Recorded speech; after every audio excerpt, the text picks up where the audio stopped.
Hi everyone. Good evening. Yeah, never done this before, so I'm nervous, but worth it. Okay, something reflective and slow. Um, yeah, reflective and slow. This poem's called Hammer.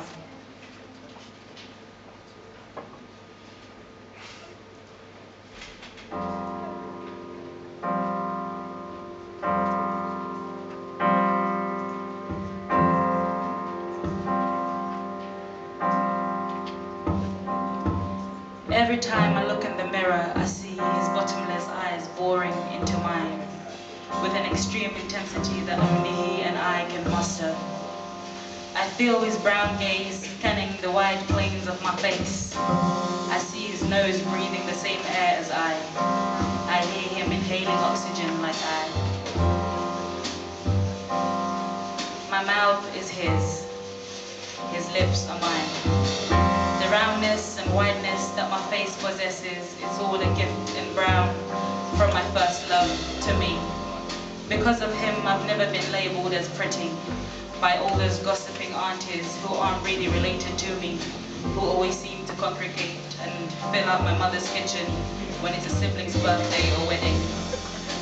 All I've ever heard are muches of how really handsome I am, just like him. It is as if handsomeness seeped from him into my mother's womb and came back in the form of me, a female version of him. Honestly, it has never hurt to be called handsome, because to me he exhibits the epitome of physical beauty. However, his inner self I find repulsive.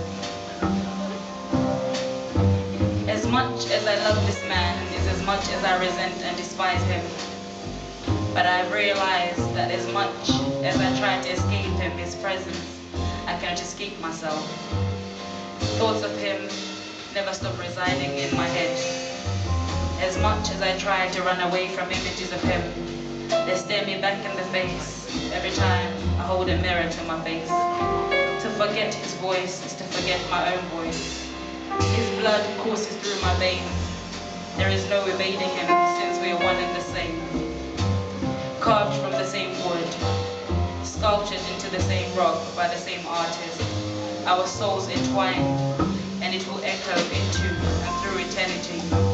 And despite his wrongs and his rare rights, the man still is and always will be my father. Thank you.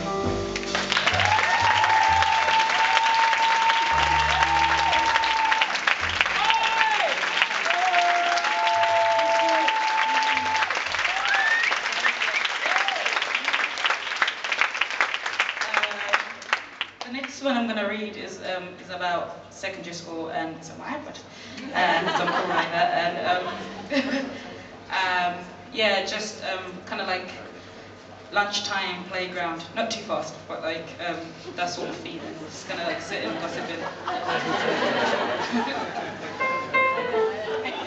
Does it make sense? It doesn't. Okay.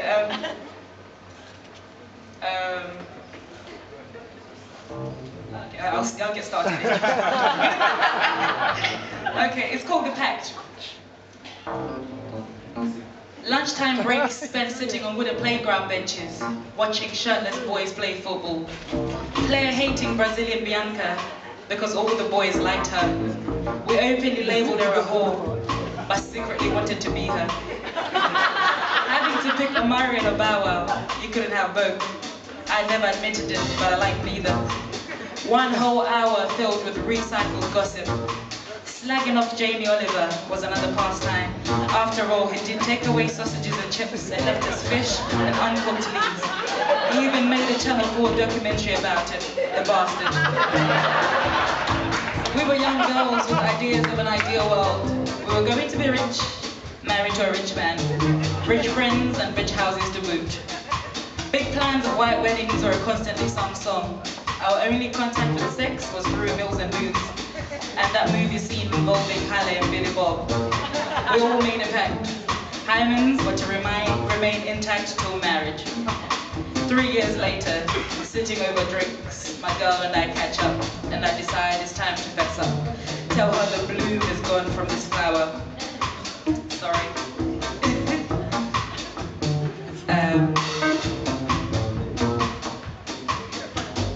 bombshell drops. Shock stains her eyes. Deep alarm lurking in their depths. I know she knows, I know what I mean with my little cliche metaphor. I see her read the lack of guilt etched on my face. She sees only betrayal in my deed. She looks at me.